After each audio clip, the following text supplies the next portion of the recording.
Hello folks, and welcome back to Eerie Storytime. Today we'll take another peek into the shadows of English folklore. In the quiet farms of Yorkshire, an unseen thief was blamed for missing milk and spoiled churns. Her name? Churnmilk Peg, a mischievous fairy with a taste for trouble. But was she merely a scapegoat, or a real spirit of mischief hiding in the mist? The Yorkshire Dales, with their rolling hills and mist-shrouded valleys, have long been a place of mystery and folklore. Ancient stories whisper of strange creatures and mischievous spirits that dwell in the shadows. One such tale speaks of Churnmilk Peg, a mischievous fairy whose taste for fresh milk has haunted farmers for generations. Is she real or a figment of imagination? The answer, like the mists themselves, remains elusive. Churnmilk Peg is no ordinary fairy. She is a boggart, a household spirit known for her pranks and troublesome nature. While some boggarts are content with moving objects or making noises, Peg craves the creamy richness of fresh milk. Woe betide the farmer who leaves his dairy door unlocked, for Peg will surely drain his milk crocks dry. But Peg is more than just a nuisance. Her story speaks to a deeper fear, a primal unease about the unseen forces that surround us. She is a reminder that even in the most familiar places, a hint of magic and danger can lurk just beyond our sight. Pinpointing the first recorded encounter with Churnmilk Peg proves as difficult as catching the mischievous fairy herself. The tales have been passed down orally for generations, their origins lost to the mists of time. However, local folklore suggests that stories of Peg began circulating in the late 17th century, primarily in the remote farming communities nestled within the Yorkshire Dales.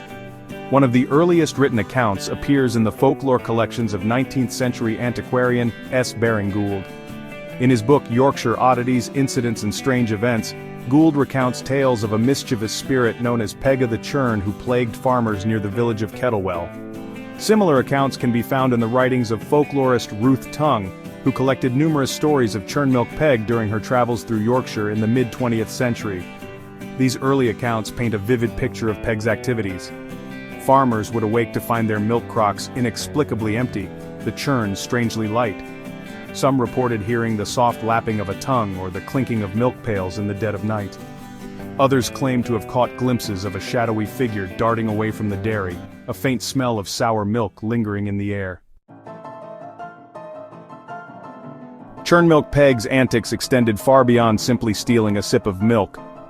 She seemed to delight in creating chaos and disorder, turning the act of milk theft into an elaborate performance.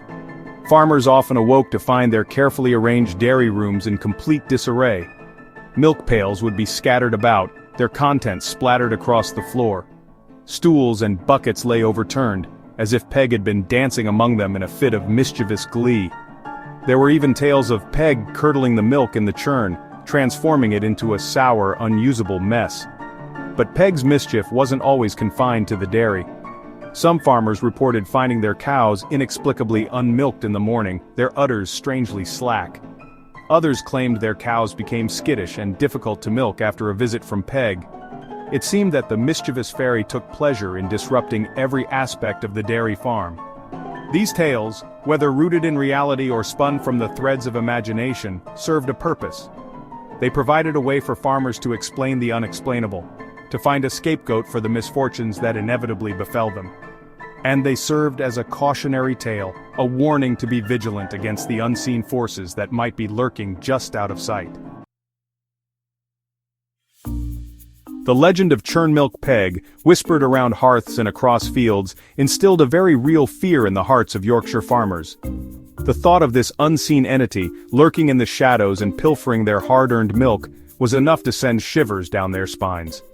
The fear manifested itself in various ways. Farmers took to performing rituals to appease Peg, hoping to satiate her thirst and avoid her wrath. Some would leave out small offerings of milk or cream near the dairy door, while others would draw chalk symbols on the barn floor, hoping to ward off her mischievous spirit. Children, raised on tales of Peg's antics, were often terrified to venture into the dairy alone, fearing the unseen presence of the milk-stealing fairy. The legend of Churnmilk Peg became a tool for parents, a way to ensure their children behaved and stayed clear of potentially dangerous areas. Despite the fear she inspired, Churnmilk Peg was not always viewed as a wholly malevolent entity. Some saw her as a mischievous trickster, a force of chaos rather than evil. Her antics, while disruptive, were often seen as more of a nuisance than a genuine threat. The legend of Churnmilk Peg has not faded with time. Instead, it has continued to capture the imaginations of artists, writers, and storytellers, finding new life in various forms of modern media. In recent years, there has been a resurgence of interest in folklore and mythology. Churnmilk Peg, with her unique blend of mischief and menace, has proven to be a particularly enduring figure. Her image has graced the covers of fantasy novels, her story adapted for the stage and screen. A popular series of children's books reimagines Peg as a mischievous but ultimately harmless fairy who learns the value of honesty and hard work. A critically acclaimed horror film used the legend of Churnmilk Peg as inspiration for its creepy atmosphere and unsettling scares. Even the world of video games has embraced the legend of Churnmilk Peg. In a popular online role-playing game, players can encounter a mischievous fairy based on Peg who challenges them to a series of milk-themed quests. The enduring appeal of Churnmilk Peg lies not just in her mischievous nature but also in the lessons her story imparts. She reminds us that the world is full of unseen forces, both benevolent and malevolent, and that respect for the unknown is essential. Peg's story also highlights the importance of resourcefulness and ingenuity. All those farmers, faced with the mysterious disappearance of their milk, had to find creative ways to protect their livelihoods. They came up with all manner of rituals, crafted charms, and developed strategies to outsmart the mischievous fairy. On a deeper level, Churnmilk Peg embodies the unpredictable nature of life itself. Just when we think we have everything under control, something unexpected can occur, disrupting our carefully laid plans. The legend of Churnmilk Peg encourages us to embrace the unknown, to find humor in the face of adversity, and to never underestimate the power of a good story. Churnmilk Peg, the mischievous milk-stealing fairy of the Yorkshire Dales, has left an indelible mark on folklore and popular culture. Her story, passed down through generations, continues to fascinate and frighten in equal measure. Whether a figment of imagination or a genuine supernatural entity, Churnmilk Peg serves as a reminder of the power of storytelling. She embodies the enduring appeal of folklore, its ability to explain the unexplainable, to teach valuable lessons, and to transport us to a world where anything is possible. So the next time you find yourself in the Yorkshire Dales, keep your ears open for the telltale sound of a milk pail clinking in the night. You might just catch a glimpse of Churnmilk Peg, her eyes twinkling with mischief as she disappears into the mist. And that is the story of the mythical Churnmilk Peg. Like many other mythical creatures we've looked at, depending on the storyteller, Peg could be represented as a malevolent trickster or a benevolent spirit. Sometimes she would steal all the milk, other times she would bless it with additional richness. Thanks for joining me on another delve into the shadows of folklore. I hope you enjoyed today's story. Please like and subscribe. Until next time.